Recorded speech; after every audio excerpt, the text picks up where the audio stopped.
Hello, I'm Pastor Brian, and I want to thank you so much for joining me as we look into God's Word to see His timeless truth.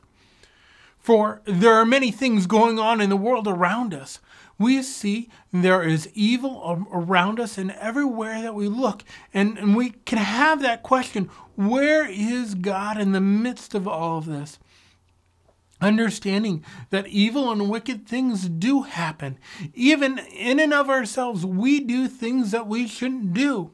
And we don't want to necessarily be in the midst of it. We can at times feel panic and anxiety. For how many of you maybe have even lost sleep over different things that happen in your life with different things that cause stress? I know there are times when I am just at a loss for what will happen next. What will things look like a year from now? What will things look like even a month from now? Sometimes we don't know those things. And right here in this passage that we're going to be looking at in Habakkuk 3, we're going to go ahead and see just Habakkuk trust in the Lord. And he will go before the Lord in prayer, just really realizing that there has been a change that has happened within Habakkuk's heart. Has God worked in your heart to allow you to see, even when evil things happen, that you can have peace in the midst of the storm? Can you walk in faith, knowing that there are going to be difficult times that are going to be in front of you? Can you resolve to live by faith, knowing of how God has worked in the past and knowing that God desires to use you for His glory? Before we go into God's Word, let's go ahead and just take a moment of prayer, just asking God to reveal His Word to us. Lord, we thank you for your Word. We thank you for the truths that are in it. Lord, I pray that you would give me the words to say, that you would just make what is written in Scripture just be ever so real and important in changing our hearts, allowing us to see your character more deeply. I pray for those that are listening, Lord, that you would give them ears to hear as we look into your word to see your truth. It's in your name we pray. Amen. You don't have a Bible, grab one and turn to Habakkuk chapter 3, starting in verse 1. Let me catch you up to speed, just kind of where we are in the book of Habakkuk. Habakkuk saw that his Judah was going into wickedness, that they weren't following after God. And so he asked God, God, where are you? God says, I'm here, I'm present, I'm not asleep. You may think I am, but I'm doing a work. And that work that God displays that he is doing is that he is going to use the Chaldeans, the Babylonians, to bring destruction upon Judah. He is going to use them to bring, whether it be judgment, whether it be to bring them into captivity. And Habakkuk's response is, how could you do that? Use a wicked nation to do that. And God says, don't worry, they will be punished for the wicked things that they do. Remember, when we look throughout Scripture and we see God's judgment, his judgment being poured forth, it is always accompanied with a message of salvation. Because we understand that God desires to glorify himself, and he uses whatever his means he has, and he can use all things to bring glory to himself. And if that involves the punishment of the wicked, he will do that for this purpose of drawing his people back to himself. So throughout Habakkuk 2, we saw that judgment and what they were what the Babylonians were going to be judged for.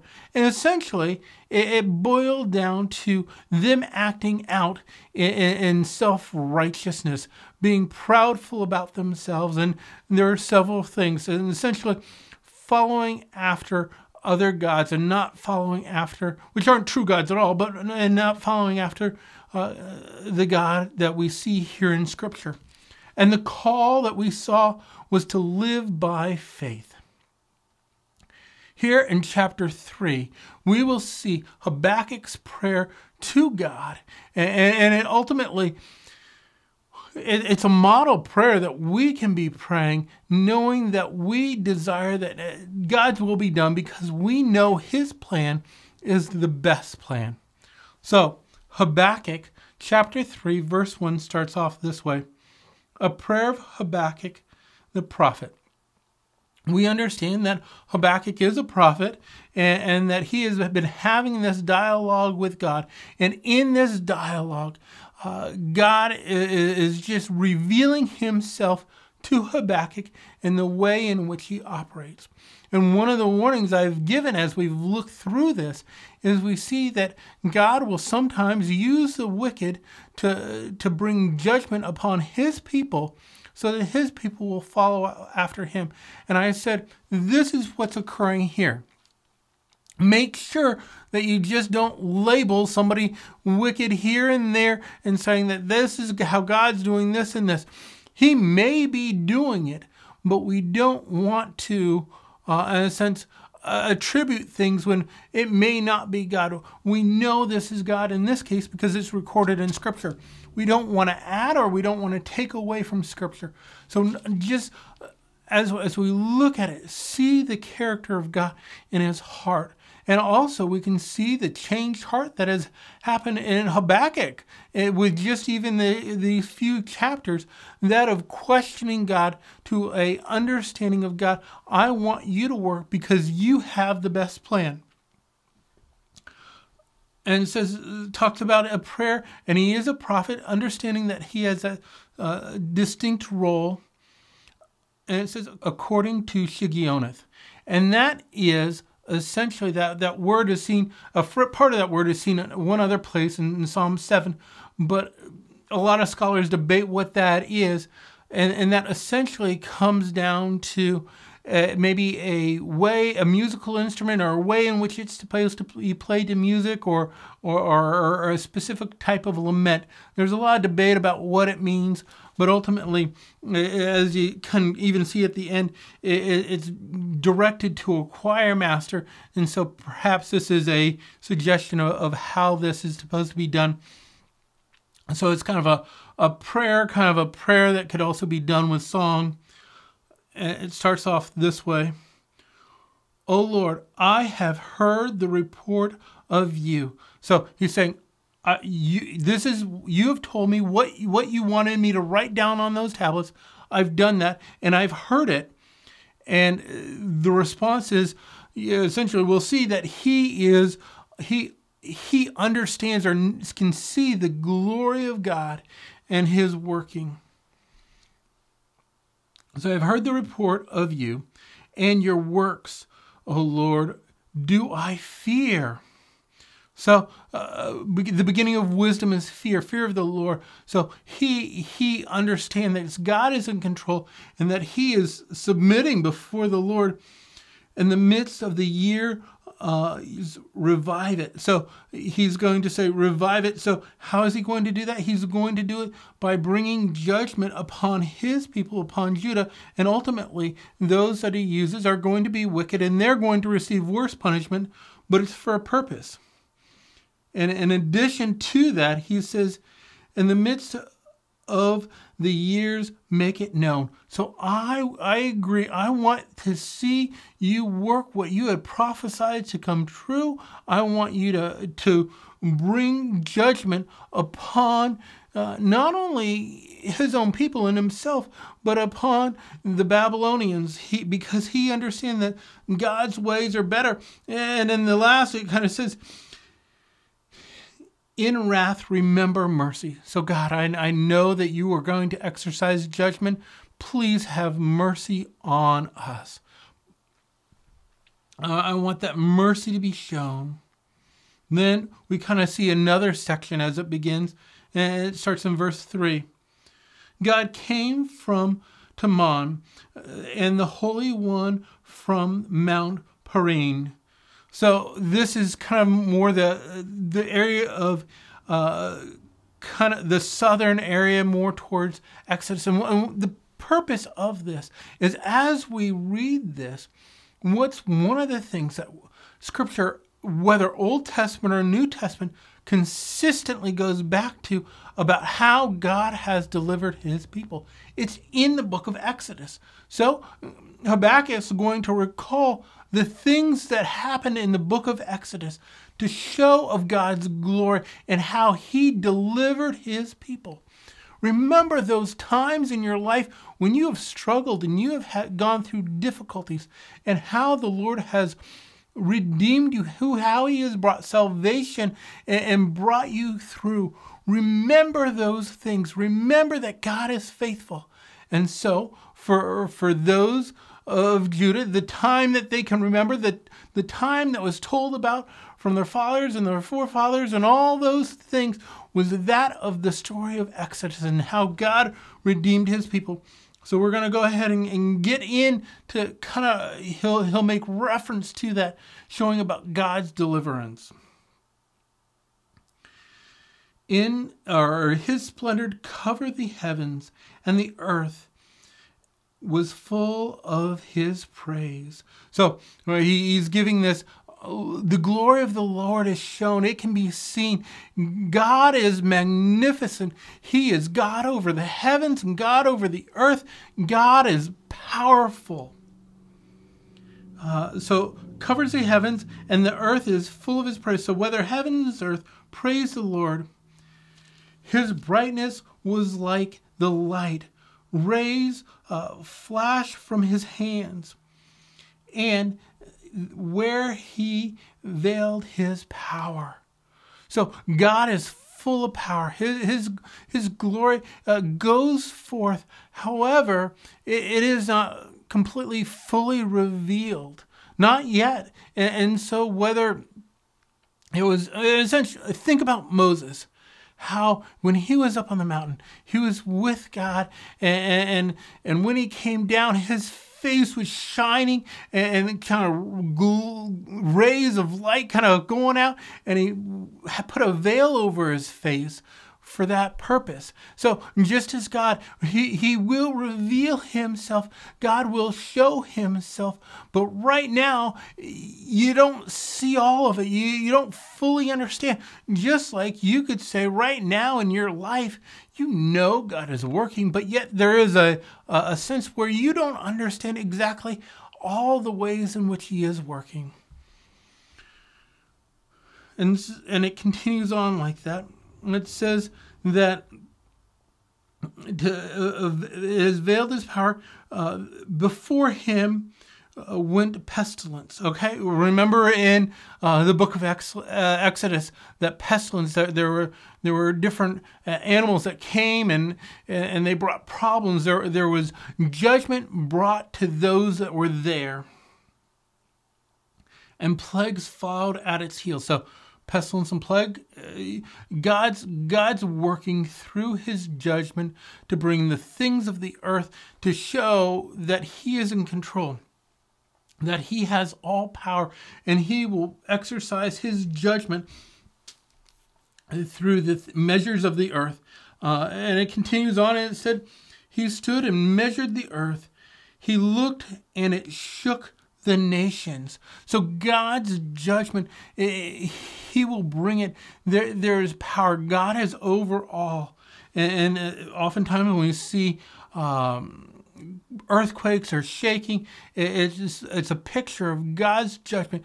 God is going to bring judgment upon his people. And Habakkuk, it says, all right, go ahead. Remember, he's saying, go ahead, bring this judgment, but please remember mercy. I know your plan is the best.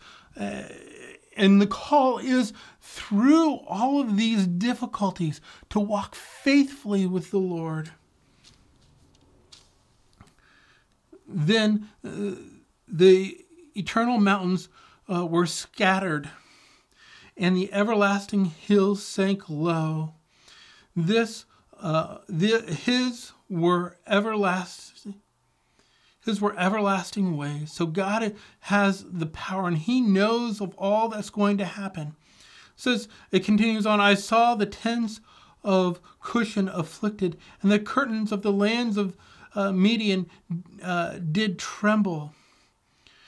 Essentially, what he's saying is these two regions that are mentioned, they were the different regions apart on the Red Sea. And so God delivered his people by the splitting of the waters. He allowed his people to have safe passage, as well as we'll see God brings judgment to the Egyptians by allowing the rivers and the waters to cover over them.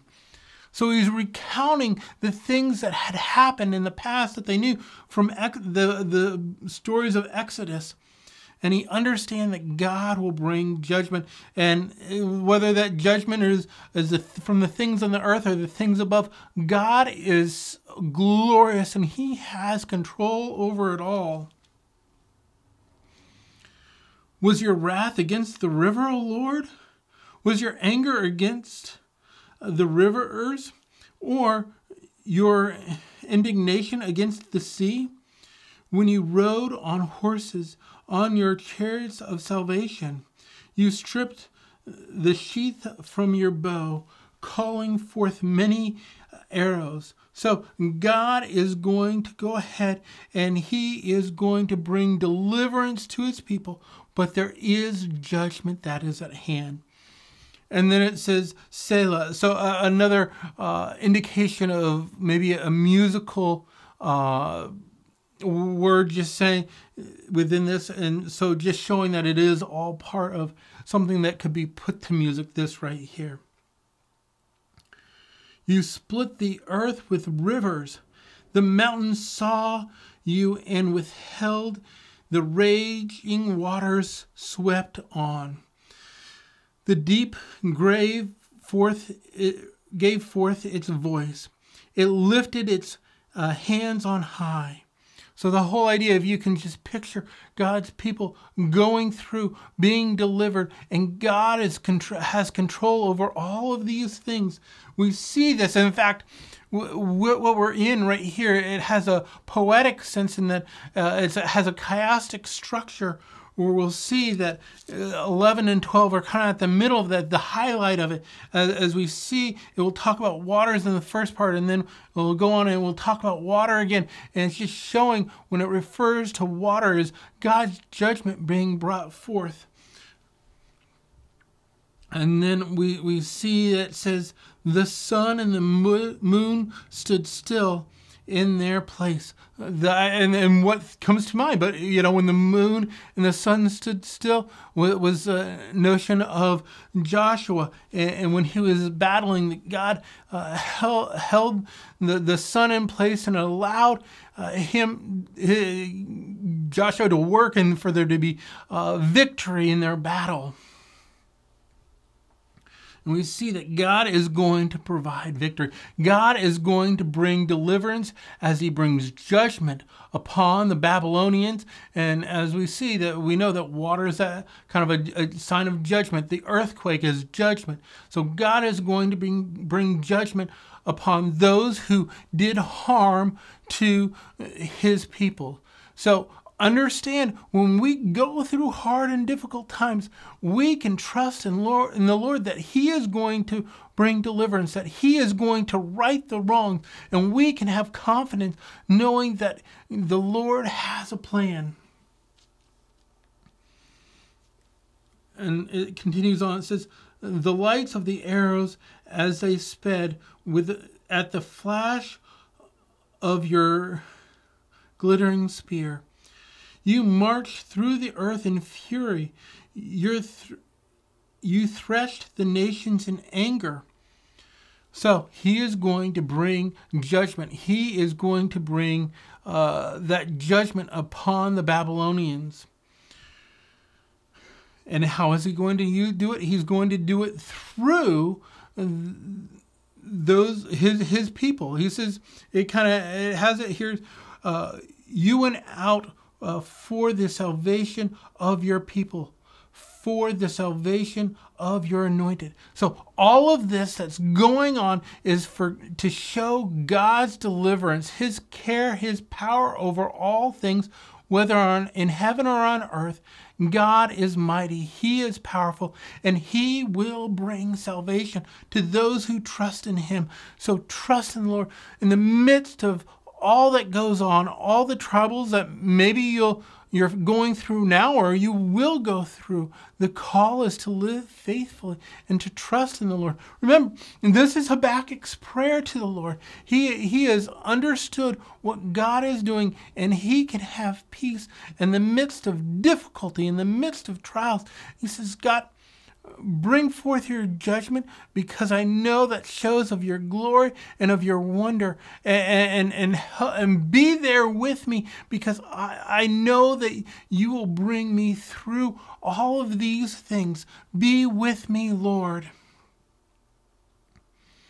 You crush the head of the house of the wicked, laying them bare from thigh to neck.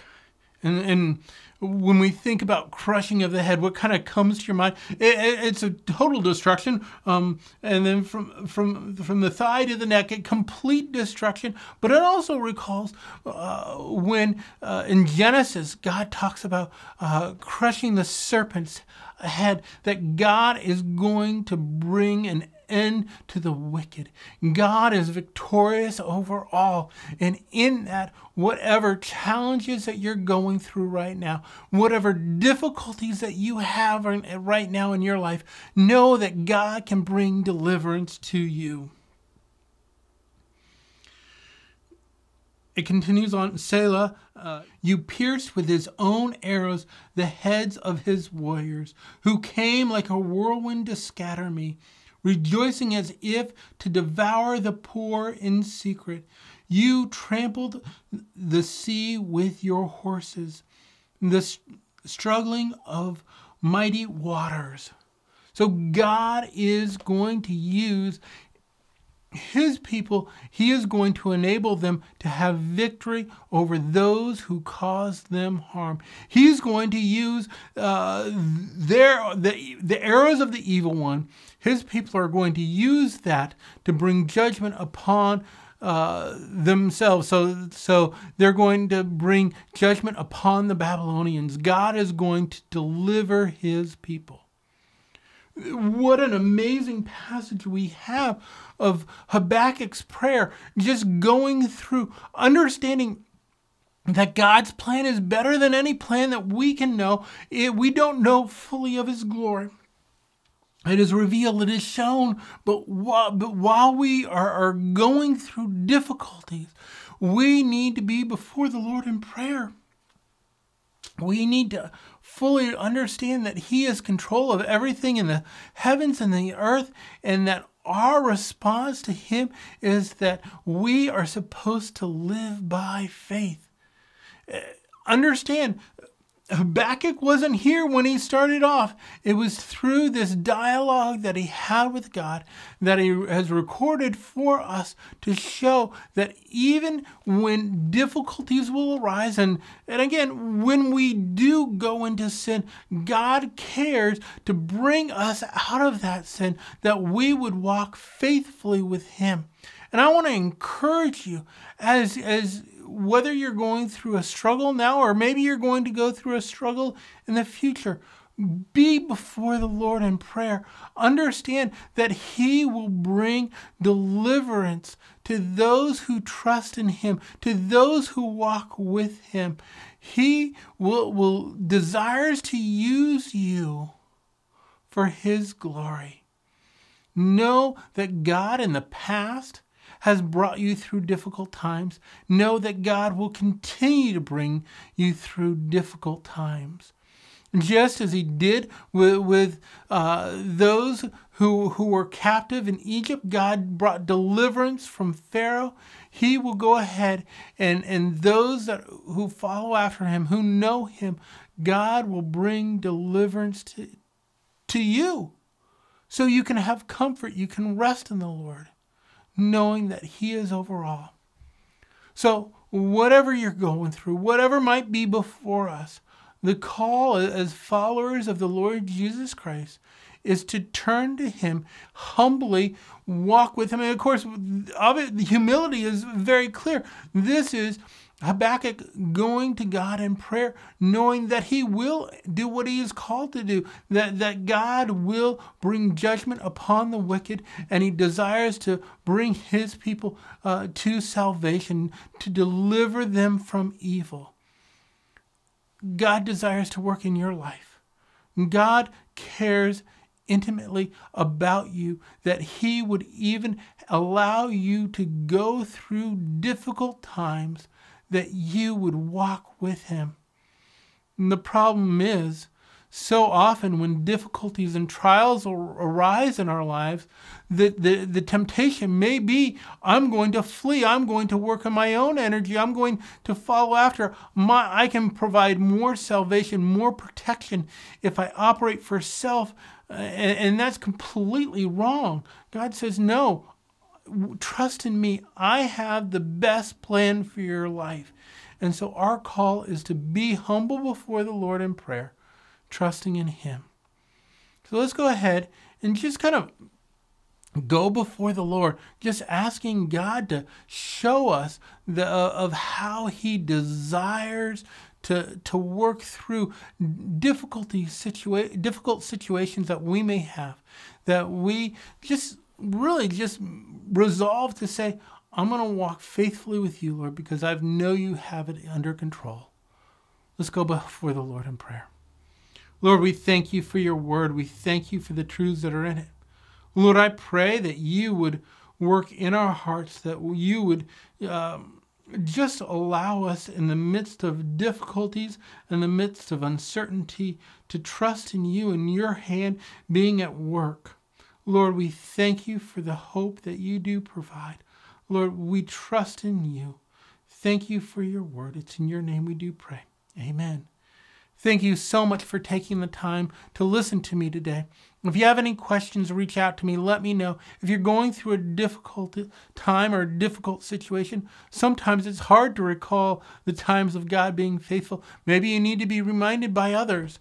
But I encourage you, if you are going through difficulties, reach out to me. Know that being a believer doesn't mean that you've got to be in isolation. In fact, it means you shouldn't be in isolation. It means that if you've trusted in the Lord Jesus Christ, not only do you have the Lord of the universe who cares about you, but you have all other believers around you that care about you. So thank you so much, and be blessed.